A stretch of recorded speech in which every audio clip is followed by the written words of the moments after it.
तुम्हारा नेता तो लफ्ज मुसलमान बोलने को तैयार नहीं है। ये कब तक ड्रामाबाजी चलेगी बताइए, ड्रामा कब तक चलेगा?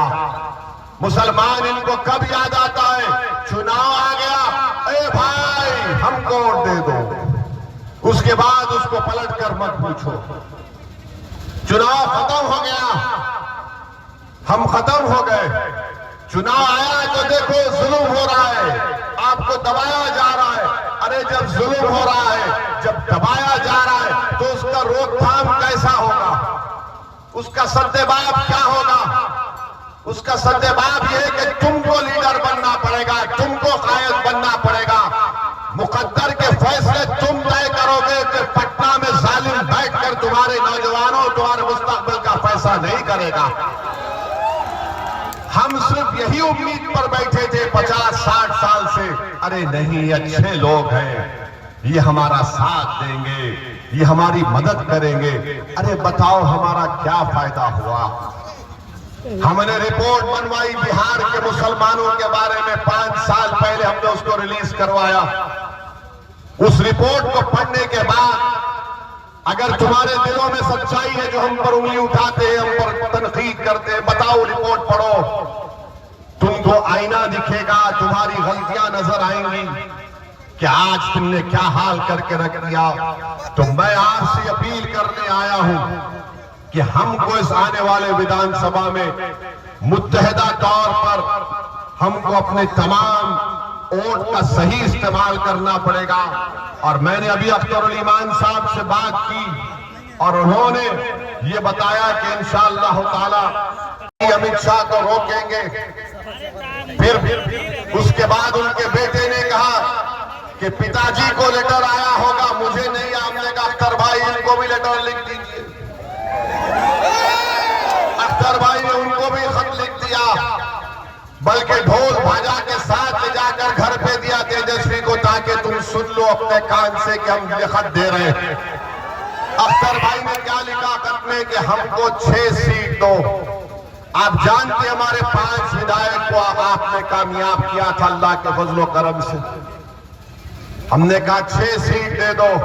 लिख कर दिया अख्तरुल ईमान ने कि हम अगर आप तो मुख्यमंत्री बनते तो हमको मंत्री नहीं चाहिए, हमको सिर्फ एक ही काम चाहिए कि फिरका परस्ती का खात्मा करो, आरएसएस को रोको बिहार में और मुसलमानों से इंसाफ करो। अब आप खुद फैसला कर लीजिए, इसमें मेरा क्या फायदा है, अख्तरुल ईमान की जात का क्या फायदा है, आदिल हसन का क्या फायदा है? हम में और में की फर्क है। हम कह रहे हैं कि ये हमको चाहिए, उसके बावजूद भी वो हमसे बात करने के लिए तैयार नहीं है। तो बिहार की जनता को मालूम हो गया कि कौन मोदी, अमित शाह और नीतीश कुमार की सरकार दोबारा बनाने से रोकना चाहता है और कौन उसको लाना चाहता है। ये फैसला आपको करना है। और सुन लो तेजस्वी, सुन लो राजद के नेता, हम तुमको बता रहे हैं तुम्हारी नादानी तुमको नुकसान पहुंचाएगी। तुम्हारा गुरूर और तुम्हारा तकब्बुर तुमको कमजोर करके रख देगा इंशाअल्लाह। तुम ये समझ रहे हो कि तुम सब कुछ कर जाओगे, तुम नहीं कर सकते। तुमको अगर बिहार में बीजेपी को रोकना है और बिहार में दोबारा मोदी और नीतीश कुमार की सरकार को अगर रोकना है तो तुमको अवैसे अख्तरुल ईमान का हाथ पकड़ना पड़ेगा। और अगर तुम नहीं पकड़ोगे तो हमको कोई फर्क नहीं पड़ता। हम तो सिर्फ वही कहेंगे कि हस्बुनल्लाहु व निअमल वकील, हस्बुनल्लाहु व निअमल वकील। लड़ना हमको सबसे बेहतरीन आता है, लड़ेंगे जरूर इंशाअल्लाह ताला। इस्तेमाल होता तो क्या दरभंगा में एम्स नहीं बना सकते थे आप? दरभंगा में एम्स बना सकते थे।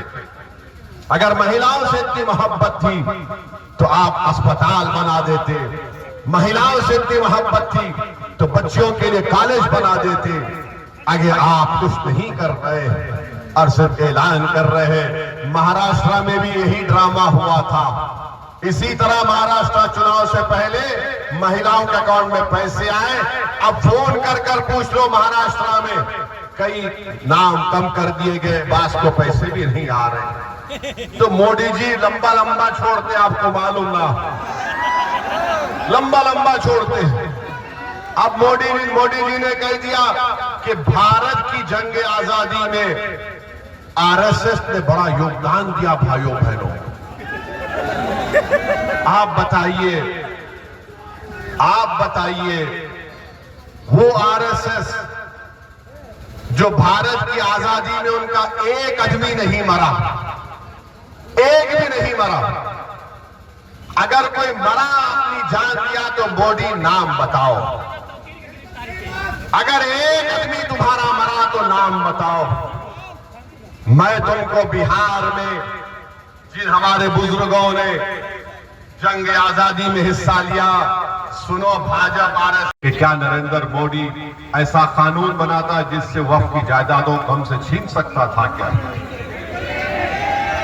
मेरे भाई, आप नहीं में जवाब तो जरूर दे देंगे।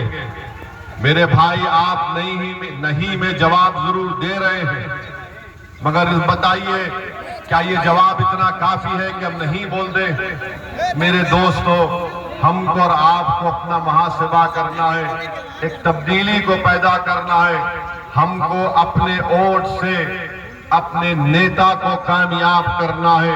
और याद रखिए, मिथिलांचल की सरजमीन पर बसने वाली, इस तारीखी सरजमीन पर बसने वाली जनता के दरमियान मैं खड़े होकर कह रहा हूं, नेता तुम्हारे दरमियान से बनेगा।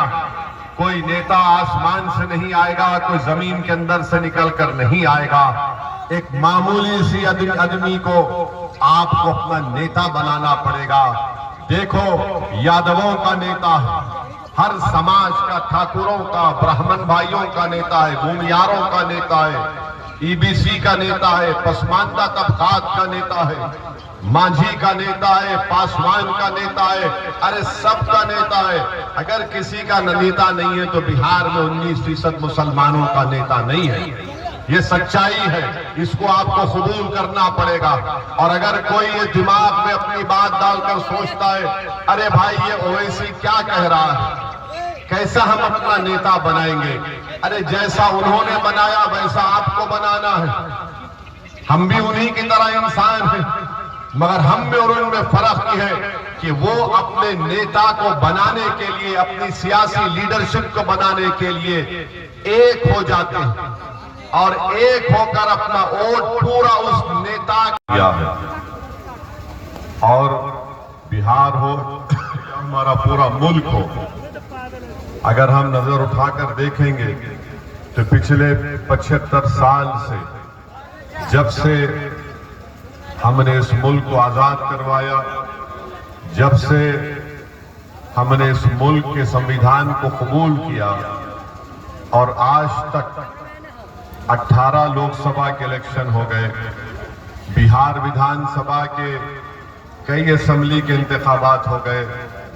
मैं आपको ये बात बता रहा हूं, याद रखिए, भारत की जमहूरियत की, लोकशाही की एक तल्ख हकीकत ये है कि जिसके पास उसका सियासी नेता होगा उसी से इंसाफ किया जाएगा, बल्कि उसी की कदर की जाएगी, उसी को मुकाम दिया जाएगा, उसी को उसका हक दिया जाएगा। अगर आप ये समझेंगे कि हम 19% बिहार में हैं और उसके बावजूद भी हमसे इंसाफ नहीं किया जाता, तो मेरे भाई, मुझे एक सच्चाई को कहने दीजिए। ये तल्ख बात जरूर है, मगर सच्चाई ये है कि हम सिर्फ वोट डालने वाले बनकर रह गए, हम शहरी नहीं बन सके।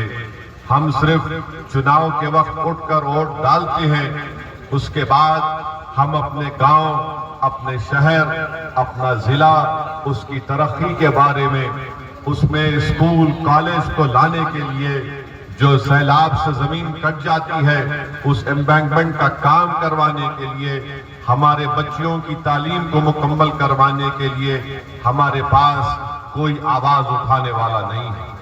और यही वजह है कि हम सिर्फ वोट डालने वाले बन गए। अगर आप शहरी बनेंगे, जब आप शहरी बनेंगे तो आपको अपने हुकूक पूरे आपको मिलेंगे। मगर अफसोस ये है कि हम सिर्फ कभी हमको कोई आकर एक सेकुलरिज्म की बात कर देता है, हम वोट दे देते हैं। कभी आकर कोई कहेगा कि फिरका परस्ती को शिकस्त दे दीजिए, हम उसको वोट दे देते हैं। मगर बताइए, हमने हर महाज पर, हर इशू के ऊपर, हर मुद्दे के ऊपर आप और हमने मिलकर वोट दिया। बताइए हमने क्या हासिल किया। मेरे अजीज दोस्तों और बुजुर्गों, भारत की पार्लियामेंट में मुसलमानों की आबादी के लिहाज से कम हमारे 50 से 55 MP जीत कर आना चाहिए था। मगर आज भारत की पार्लियामेंट में कितने हैं? 22 या 23 रुकने पार्लियामान है। अगर आज भारत की पार्लियामेंट में 50 से ज्यादा मुस्लिम अराकीन पार्लियामान होते, अगर मजलिस इत्तेहादुल मुस्लिमीन का एक MP नहीं होता, बल्कि मेरे साथ अगर अख्तरुल ईमान और इम्तियाज जलील साहब होते, आप अपने दिलों पर हाथ रखकर मेरी